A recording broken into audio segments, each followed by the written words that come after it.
Fourth में क्या कह रहा है आपसे, कल मैंने हिंट में बता दिया था, वैसे कह रहा है कि which of the followings are AP, कौन कौन से एपी हैं, अगर एपी है कि if they form the AP find the common difference d and the first three more terms, write the three more terms, और भी उनके तीन टर्म्स को आपको फाइंड आउट करना है, निकालना है, ठीक है ना। तो कोई भी एक एग्जांपल लेके चलते हैं, जैसे कि मान लो किसको ले लो बताओ वर्षा, मैं लेता हूं इसको, पार्ट 5 को। 5 में देखो क्या दे रखा है, दे रखा है 3 plus root 2, 3 plus 2 root 2, 3 plus 3 root 2, ऐसे दे रखा होगा, ठीक है ना। और करना क्या है आपको, आपसे कह रहा है कि फाइंड द, सबसे पहले ये फाइंड आउट करना है कि ये एपी जो है वो जो भी सीक्वेंस है वो एपी में है या नहीं है, ठीक है। ले कि हेयर ए कितना है, A1 कर लेते हैं इसको, A1 है हमारे पास 3, E2 कितना है, वो है आपके पास 3 प्लस रूट 2, A3 कितना है, वो है आपके पास 3 प्लस 2 रूट 2। कल मैंने बताया था कि एपी में होंगे कब, यहाँ लिखेंगे क्या कि नाउ A2 माइनस A1 उसको निकाल लो पहले, ठीक है ना।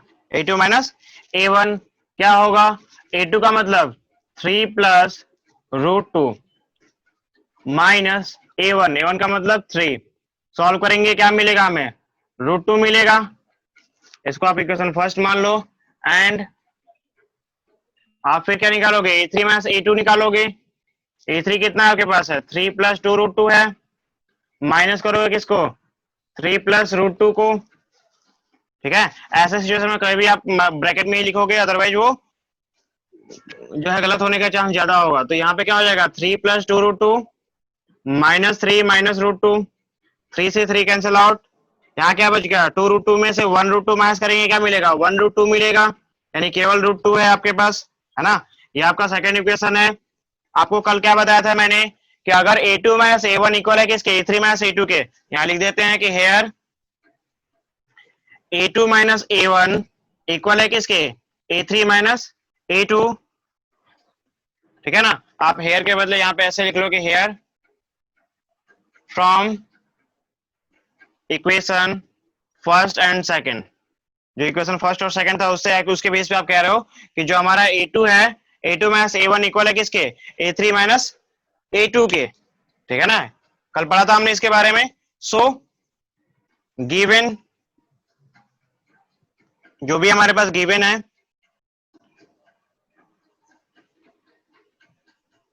सीक्वेंस, ठीक है, इज इन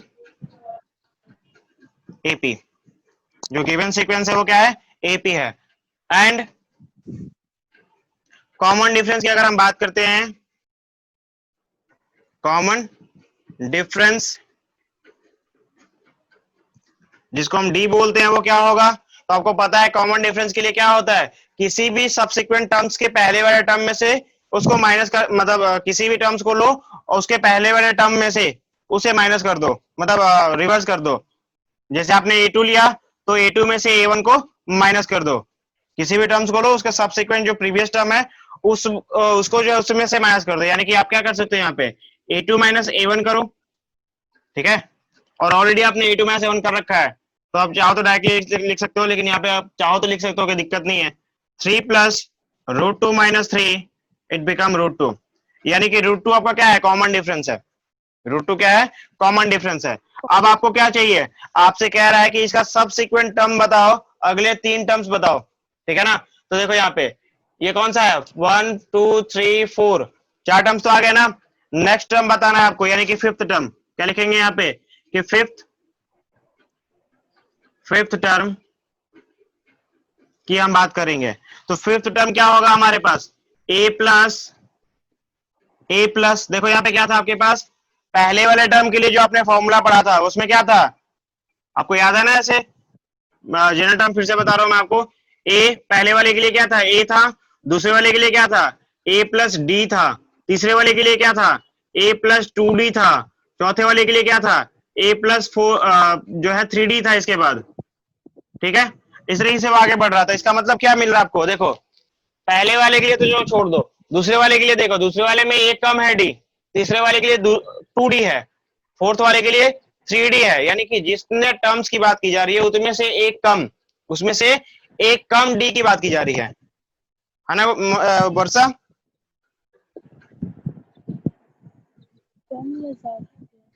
सुनाई नहीं दे रहा? यहां देखो, फर्स्ट टर्म के लिए, फर्स्ट टर्म को अगर हम छोड़ देते हैं, सेकंड टर्म के लिए कितना डी है, उसमें 1d ऐड किया गया है ना। सेकंड थर्ड टर्म के लिए कितने डी ऐड किए गए हैं, 2d। और फोर्थ टर्म के लिए 3d। अगर तुझे समझ में नहीं आ रहा तो एक बार फिर से देख लो, यहां समझ लो पहले, बाद में हम इसको करेंगे। यहां पे देखो a1 के लिए जो है केवल a है, a2 की अगर हम बात करते हैं तो क्या हो जाएगा, a प्लस डी मतलब केवल d मिलेगा यहाँ पे, और a3 की अगर हम बात करते हैं तो a प्लस डी मतलब कि 2d, अगर a4 की अगर हम बात करते हैं तो क्या हो जाएगा, a प्लस 2+1 मतलब डी मतलब क्या हो जाएगा, 3d हो जाएगा, होगा।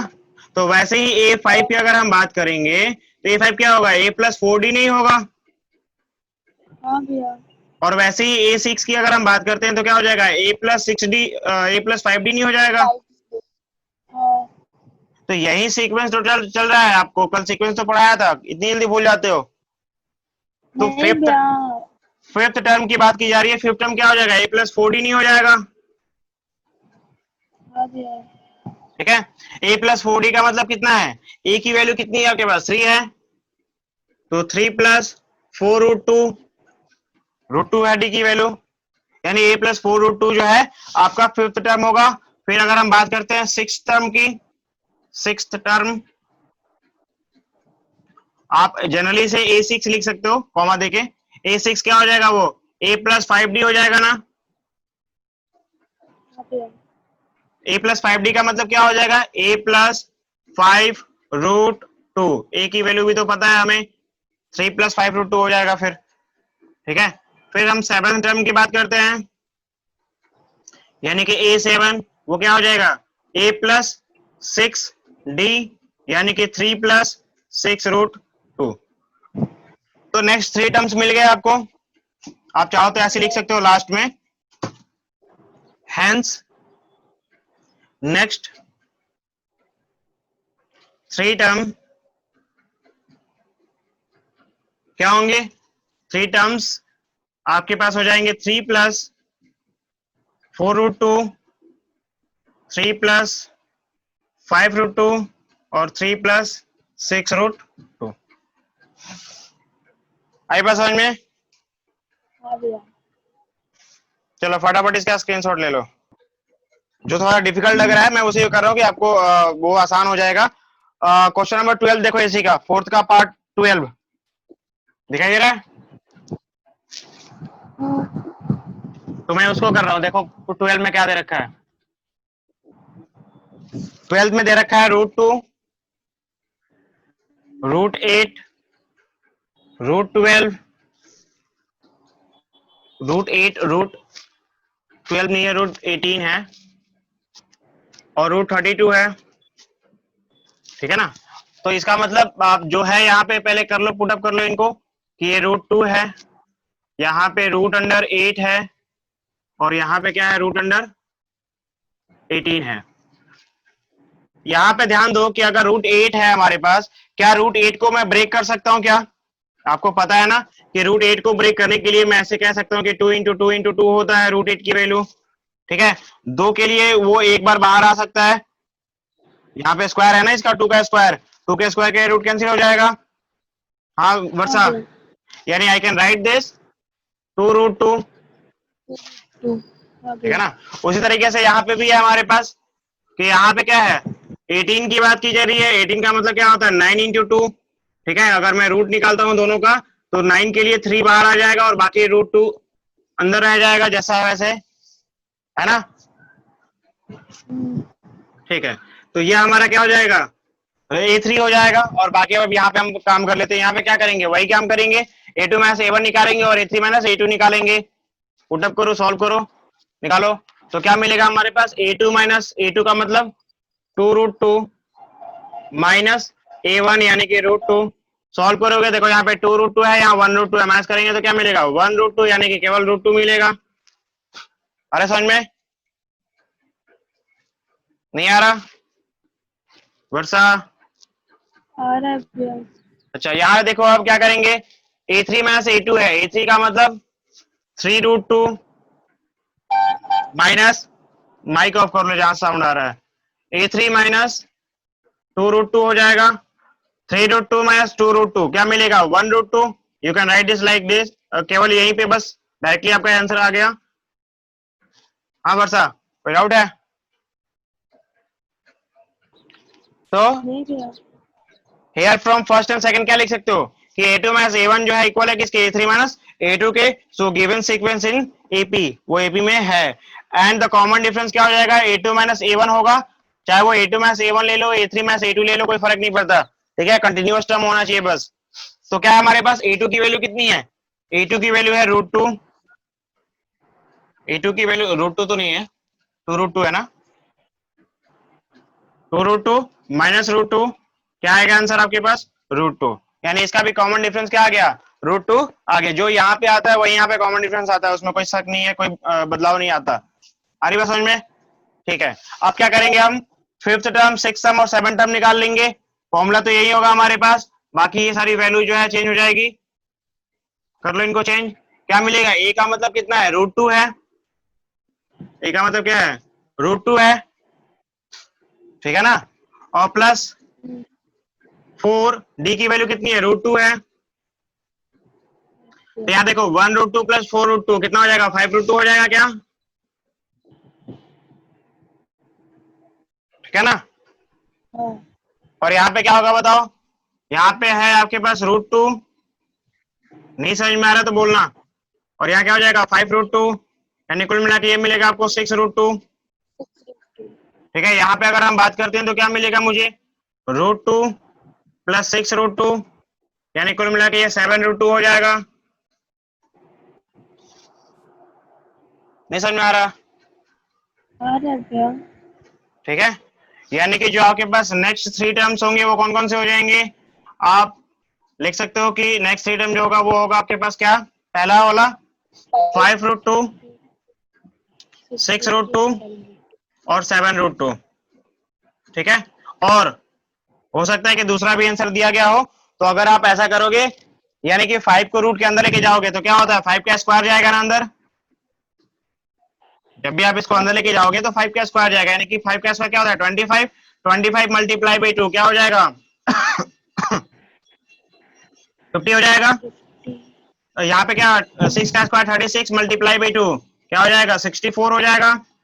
और इसमें क्या हो जाएगा, 7 7 या 49 मल्टीप्लाई बाई 2 कितना हो जाएगा आपके पास, 98 हो जाएगा ना, ठीक है। तो या तो ये हो सकता है या तो ये हो सकता है, कोई फर्क नहीं पड़ता, ठीक है। आगे समझ में, चलो इसका स्क्रीनशॉट ले लो फटाफट। तो देखो नेक्स्ट जो एक्सरसाइज है आपकी, उसके लिए हमें क्या पढ़ना है, nth टर्म के बारे में पढ़ना है। किसके बारे में पढ़ना है, nth टर्म के बारे में पढ़ना है। हालांकि आपको पता है, बस जनरलाइज आपने नहीं किया है इसको, जनरल टर्म में इसको कन्वर्ट नहीं किया है, बस वही प्रॉब्लम है, ठीक है। तो वो अभी आप कर लोगे। यहां ध्यान से देखो, अगर हम बात करते हैं जो आपने पढ़ा था, ठीक है, कि अगर मैं कहीं पे A1 की बात करता हूं, जो जनरल टर्म होता है, पहले वो बता दो मुझे कि जो जनरल टर्म होता है एपी का, जनरल टर्म ऑफ एपी की अगर हम बात करते हैं वो क्या होता है, माइक ऑफ कर लो जिसके पास से साउंड आ रहा है, ए प्लस ए, फिर A plus D, A plus 2D, dot dot dot करके ये बहुत सारा टर्म होता है ना। तो अगर मैं यहां बात करता हूं, यहां हमने लेट कर लिया है क्या, कि लेट, चलो ऊपर ही लिख लेते हैं, यहां पे ऊपर दिखाई दे रहा है ना, let the first term is A and common difference H D, जो कॉमन डिफरेंस है वो क्या है, डी है। तो जनरल टर्म क्या मिलेगा, ये मिलेगा आपको, ठीक है ना। अच्छा अब हम बात करने वाले हैं, दिखाई दे रहा है वर्षा? हाँ भैया। अच्छा, तो अगर हम बात करते हैं इसमें किसके बारे में, A1 के बारे में बात करते हैं, बताओ गुड़िया A1 क्या होगा, तो A होगा, A1 क्या होगा, A होगा। अगर हम बात करते हैं A2 के बारे में, A2 क्या होगा, तो ये होगा A प्लस डी, ये क्या होगा, A प्लस डी होगा। अगर हम बात करते हैं A3 के बारे में, A3 क्या होगा, A प्लस टू डी होगा। ये आपको समझ में आ रहा है जनरली वर्षा? हाँ भैया। नहीं समझ में आ रहा? आ रहा है। आ रहा है या फिर मतलब इसको और भी ओपन करके बताऊं मैं? नहीं भैया, आ रहा है। आ रहा है समझ में? चलो, तो क्या मैं एक और टर्म लिख लेता हूँ फिर यहाँ पे, A4 की वैल्यू अगर मैं लिखता हूँ तो क्या हो जाएगा, A प्लस थ्री डी हो जाएगा ना। हाँ। अच्छा, एक काम करते हैं, अगर मैं इसको थोड़ा सा जनरलाइज करूं, कई सारे तरीके हैं लिखने के लिए, वैसे कई सारे तरीके हैं लिखने के लिए। इसको कहीं कहीं पे ऐसे भी लिखा जाता है, ये भी देख सकते हो आप। यहाँ लिख देता हूं मैं नीचे की तरफ कि A1 की वैल्यू अगर हमारे पास A है, तो जो A2 का वैल्यू होगा क्या होगा, A1 प्लस डी होगा, A1 प्लस डी होगा। और A3 क्या होगा, चलो मैं उसी तरीके से लिख देता हूँ, मतलब तुमको वो भी पता चल जाएगा फिर। A1 की वैल्यू क्या होगी, A होगी, और A2 की वैल्यू क्या होगी, A1 प्लस डी, ठीक है। और A3 का वैल्यू क्या हो जाएगा, वो हो जाएगा जो हमारा A2 आया था, जो लास्ट टाइम आया था A2, उसमें डी जोड़ देंगे, ठीक है ना। और वैसे ही हमारे पास क्या हो जाएगा, A3 प्लस डी हो जाएगा। बात समझ में आ रही है? मतलब हर एक टर्म्स में पिछले वाले जो लास्ट टर्म था उसमें हम एक क्या कर रहे हैं, डी ऐड करते जा रहे हैं, क्या करते जा रहे हैं, डी को ऐड करते जा रहे हैं। तो एक बात बताओ मुझे, थोड़ा सा इसको और हम मॉडिफाई करते हैं, थोड़ा आगे बढ़ते हैं, क्या मिलेगा मुझे, ये हो जाएगा ए, ये हो जाएगा ए प्लस डी, कोई चेंजिंग नहीं आया अभी फिलहाल, कोई चेंज नहीं है, ठीक है ना। और यहाँ आगे बढ़ते हैं तो ये हो जाएगा ए प्लस, इसकी वैल्यू क्या होती है, ए प्लस डी होती है ना, यानी ए प्लस डी हो जाएगा, होगा ना। और यहाँ पे क्या हो जाएगा, ए प्लस डी और साथ में प्लस में डी, ठीक है ना वर्षा? हाँ भैया। ठीक है, एक काम करते हैं, थोड़ा सा और इसको अगर हम मॉडिफाई करेंगे तो क्या मिलेगा, ध्यान से देखो अब, कि क्या मैं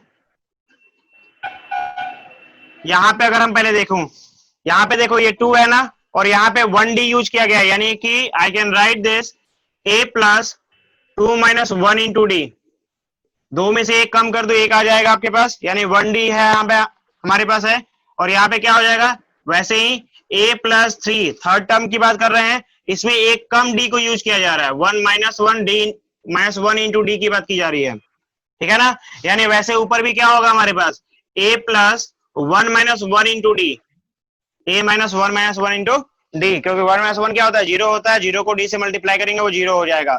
4 के लिए क्या होगा वर्षा बताओ,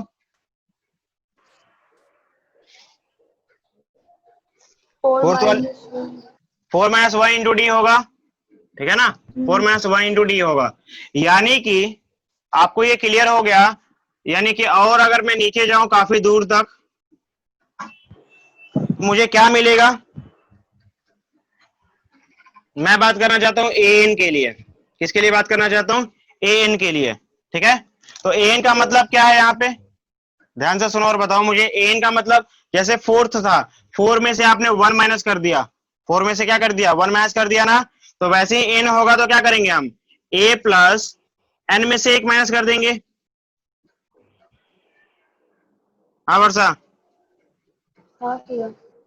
यहाँ पे एन 4 था तो 4 में से 1 मैंने माइनस कर दिया, तो यहाँ पे एन है तो क्या करूंगा, एन में से माइनस 1 करूंगा, हाँ भैया। करूंगा ना। और इंटू में डी है, वो तो रहेगा ही रहेगा, यानी आपका फॉर्मूला ये रेडी हो गया,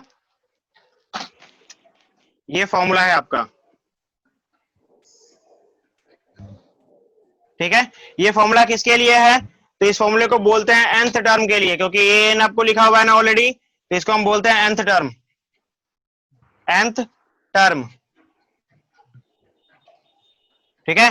क्या बोलेंगे इसको, nth टर्म, nवां पद, हिंदी में इसको बोलेंगे क्या, nवां पद, ठीक है, समझ में आ रहा है? कोई डाउट है इसमें? हाँ भैया दीदी। तो इसमें कोई डाउट नहीं है। अब एक काम करते हैं, इसको कुछ और नामों से जाना जाता है, वो आप जान लो, ठीक है ना। इसको हम बोलते हैं, ये जो एन है ना, इसको हम बोलते हैं कभी कभी जनरल, कभी कभी क्या, ये जनरली ऐसे ही बोला जाता है। इसका नाम जो है वो है, ये है जनरल टर्म। क्या बोलेंगे इसको? General, general term of AP. ये क्या है? एपी का जनरल टर्म है, ठीक है ना, general term of the AP. नाम याद रखना बहुत जरूरी है, क्योंकि आपको जो बात, जो पूछा जाएगा, जो बोला जाएगा, वो इसीलिए इसी तरीके से बोला जाएगा, ठीक है ना।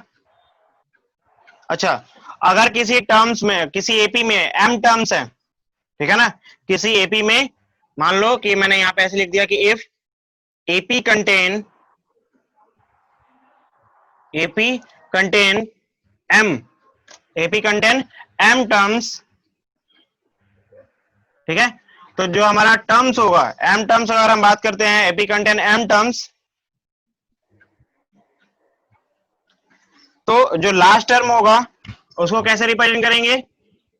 जो लास्ट टर्म होगा वो हो जाएगा ए एम। लास्ट टर्म क्या हो जाएगा? ए एम हो जाएगा। दिखाई दे रहा है वर्षा? ए एम, ठीक है ना। हाँ भैया। और कभी कभी इसको जो है ना केवल सिंगल एल से भी रिप्रेजेंट किया जाता है।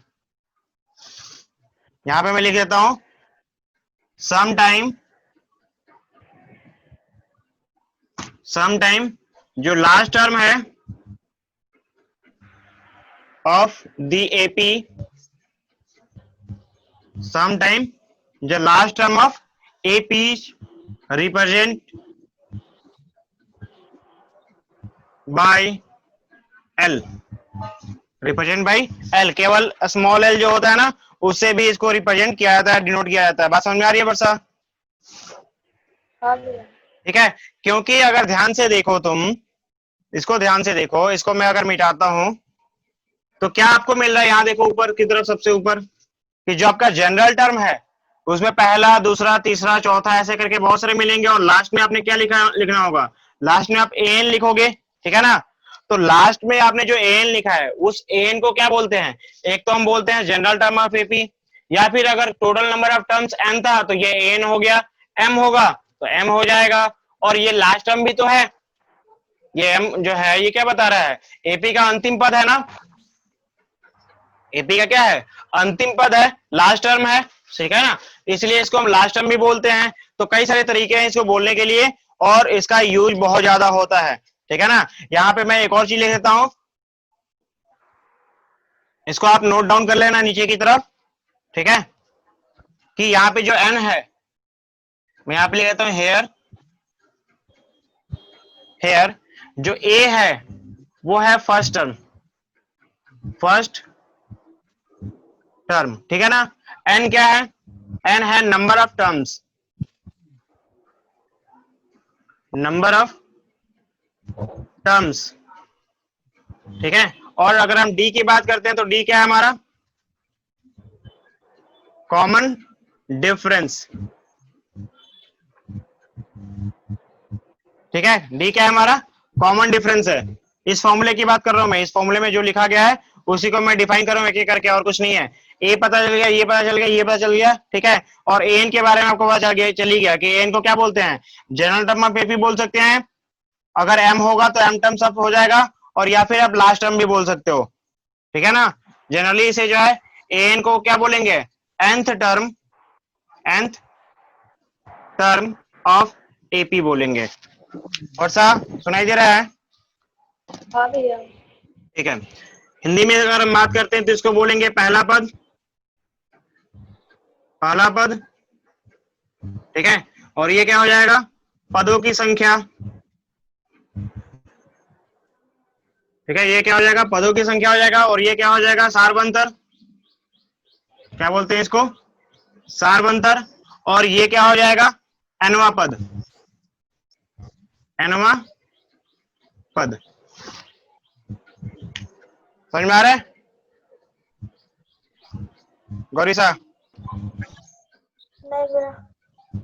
ठीक है, तो अभी हम जो है क्वेश्चन करते हैं 5.2 में से कुछ क्वेश्चन कर लेते हैं, एक दो, थोड़ा आइडिया हो जाएगा आपको कि ये फॉर्मूला कैसे अप्लाई करना है आपको। ठीक है,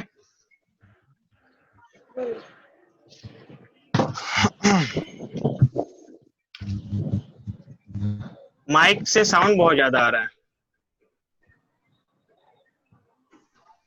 एक्सरसाइज 5.2 की अगर हम बात करें तो 5.2 में पहला जो क्वेश्चन है आपको वो क्या दे रखा है, कह रहा है कि fill the blanks with the following table, in the following table, जहां पे ए गिवन है फर्स्ट टर्म, डी गिवन है कॉमन डिफरेंस, एंड जो एन है is nth term of the AP. अभी आपको इसके बारे में पूरा कंप्लीट डिटेल बताया था मैंने, तो बताओ इसमें कौन से पार्ट को बता दो वर्षा। इसमें 5 पार्ट है आपके पास, ठीक है ना, 5 पार्ट्स में से कौन से पार्ट्स को बता दूं।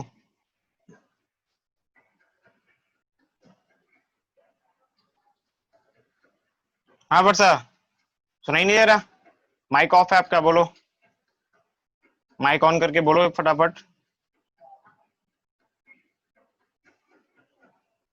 गौरी साहब कौन से पार्ट्स को बता दूं। वो सारे एक से ही लग रहे हैं, कोई सा बता दो। सारे एक से ही लग रहे हैं, अच्छा चलो कोई बड़ी बात नहीं है। मैं इसका थर्ड पार्ट बताता हूं आपको। ठीक है। देखो थर्ड पार्ट में क्या है, थर्ड पार्ट में आपको ए नहीं गिवन है, जो नहीं गिवन है उस पे जो नहीं गिवन है उस पे क्वेश्चन मार्क लगाओ, उसे छोड़ दो, जो गिवन है उसे लिख डालो। क्या क्या गिवन है आपके पास, ए गिवन नहीं था लेकिन डी गिवन है आपके पास, डी कितना है -3,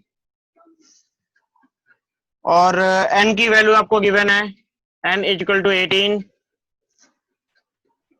और उसके बाद क्या दे रखा है, ए एन गिवन है 5, -5, जो ए एन है वो गिवन है -5। ठीक है, जो आपको पता है वही करना है और कुछ खास नहीं है। यहाँ पे आप लिख लो यहाँ पे कि वी नो दैट, क्या, कि जो ए एन का फॉर्मूला होता है यानी nth टर्म जो होता है वो क्या होता है, a plus N minus one into D होता है, A plus N minus one into D होता है। ए एन कितना है आपके पास, तो -5। ठीक है, ए की वैल्यू कितनी है, तो ए की वैल्यू जो है क्या होगा, ए की वैल्यू, ए की वैल्यू है आपके पास कुछ नहीं है तो ए छोड़ दो ऐसे ही। एन की वैल्यू 18 है, 18 माइनस 1, और डी की वैल्यू कितनी है -3। जो जिसका वैल्यू है उसको पुटअप करो, सॉल्व करो, आपका आंसर आ जाएगा। ठीक है, सॉल्व कर लो इसे फिर, -5 ए, इसको सॉल्व करेंगे तो ये हो जाएगा 17 मल्टीप्लाई बाई -3। ठीक है, अब हल्ला नहीं करो, क्या मिलेगा हमारे पास, इसको मल्टीप्लाई करो, बताओ मुझे कितना हो जाएगा, बताओ। ये 17 मल्टीप्लाई बाई 3 कितना होता है वर्षा, ए प्लस 17 मल्टीप्लाई बाई 3 कितना हो जाएगा, कितना हो जाएगा, 51 हो जाएगा, साथ में माइनस भी लगेगा। ठीक है, ये माइनस इधर आएगा तो प्लस हो जाएगा, यानी ए की वैल्यू कितनी हो जाएगी, ये हो जाएगा 51 -5, और जिसका ए का वैल्यू कितना मिल जाएगा, -5 करोगे तो बताओ कितना मिलेगा, नहीं बताओगे, 46 मिलेगा क्या। ठीक है, तो ये ए का वैल्यू मिल गया आपको, कोई डाउट है इसमें, नहीं भैया। तो बन जाएगा क्या, ऐसे सारे क्वेश्चन बना लोगे। हाँ भैया। जो गिवन है उसको लिख डालो, जो नहीं गिवन है उस पर क्वेश्चन मार्क लगाओ, और आपको बस एक ही फॉर्मूला है फिलहाल के लिए, ए एन का फॉर्मूला, उसको पुटअप करो, जो वैल्यू नहीं पता है वहां से एक्स की तरह निकाल लो, बस सिंपल है ना, निकल जाएगा। हाँ भैया। ठीक है, तो बाकी सारे क्वेश्चंस को करके आओगे या आगे और भी क्वेश्चन बता दूं, मैं क्वेश्चन नंबर 2 बता दूं।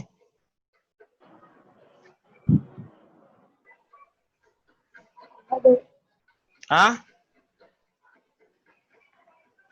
चलो एक क्वेश्चन नंबर 2 देख लो। देखो क्वेश्चन नंबर 2 में क्या कह रहा है आपसे, क्वेश्चन नंबर 2 में आपसे कह रहा है चूज करना है आपको कह रहा है कि 30th term of AP. AP आपको गिवन है, एपी आपको गिवन है। एपी में क्या क्या दे रखा है, 10 7 4 डॉट डॉट डॉट करके दे रखा है। और आपसे कह रहे हैं कि इसका 30वां पद क्या होगा, 38 टर्म क्या होगा। आपसे पूछ रहा है A30 पूछ रहा है। आप ऐसे लिख लो इसको, आपको समझ में नहीं आ रहा तो पहले कि 38 टर्म मतलब कि A30 की बात की जा रही है, वो आपसे पूछ रहा है क्वेश्चन मार्क, ठीक है ना, ये आपसे पूछ रहा है। तो पहले जो गिवन है वहां लिख लो क्या क्या गिवन है यहाँ पे। तो ऐसे लिख लो कि हेयर जो A1 की वैल्यू है वो है 10, A2 की वैल्यू कितनी है, तो A2 की वैल्यू आपको जो भी मिला यहाँ पे A2 7 है, A3 कितना है वो है 4, ठीक है ना। आपको A3 तक जो ध्यान नहीं है वैसे, क्योंकि आपको पहले ही बोल दिया इसने कि ये AP है, पहले ही बोल दिया क्या है कि ये AP है, ठीक है ना। तो आपको AP चेक नहीं करना कि AP है या नहीं है, AP तो बोल दिया इसने, तो आपको D निकालना डायरेक्टली, ठीक है। तो आप डायरेक्टली यहाँ पे कॉमन डिफरेंस निकाल लो, ठीक है। कॉमन डिफरेंस जिसको हम डी बोलते हैं वो क्या होगा, A2 माइनस A1 होगा। A2 का वैल्यू कितना है 7 माइनस 1 क्या हो जाएगा, सॉरी 1 कितना 10 है ना, तो -3 हो जाएगा, ठीक है। 7 माइनस 10 क्या हो जाएगा, -3 हो जाएगा ना वर्षा, ठीक है। देखो ये फर्स्ट टर्म आपको पता है, कॉमन डिफरेंस पता है, अब आपको 38 टर्म निकालना है, नहीं निकाल सकते क्या। देखो यहाँ पे कि नाउ A30 क्या होता है, A30 का फॉर्मूला, तो अभी आपने फॉर्मूला पढ़ा था कि A30 का जो फॉर्मूला हो जाएगा वो हो जाएगा A plus n minus 1 into D होता है फॉर्मूला, क्या होता है। चलो एक बार फॉर्मूला लिख लेता हूं मैं यहाँ पे पहले कि an इक्वल टू क्या होता है A plus n minus 1 into D, ठीक है ना। यहां से क्या मिल रहा है आपको, यहां से n की जो वैल्यू है वो है 30। देखो यहाँ पे ये 38 टर्म है ना, 30वें पद की बात की जा रही है, यानी n की वैल्यू कितनी है 30 है, ठीक है। n की वैल्यू कितनी है 30 है, वो फुट अप कर दो, यानी कि आपको क्या निकालना है A30 निकालना है, यानी क्या हो जाएगा A प्लस 30 यानी 30 माइनस 1 इंटू डी, डी की वैल्यू कितनी है, तो अभी आपने निकाला -3, बस। यानी A30 कितना हो जाएगा, A30 हो जाएगा आपके पास A की वैल्यू आपके पास है 10, ठीक है ना। यहाँ पे हम रख देते हैं, यहीं पे रख लेते हैं 10, ठीक है। अब इसे सॉल्व कर दो तो क्या हो जाएगा ये 10 और इसको माइनस करेंगे तो 39 और 29 मल्टीप्लाई बाई 3 माइनस का, हाँ वर्षा समझ में आ रहा है। हाँ भैया। तो 10 माइनस मल्टीप्लाई करो इसे कितना आएगा, जल्दी बताओ मुझे, इसको मल्टीप्लाई करें क्या मिलेगा,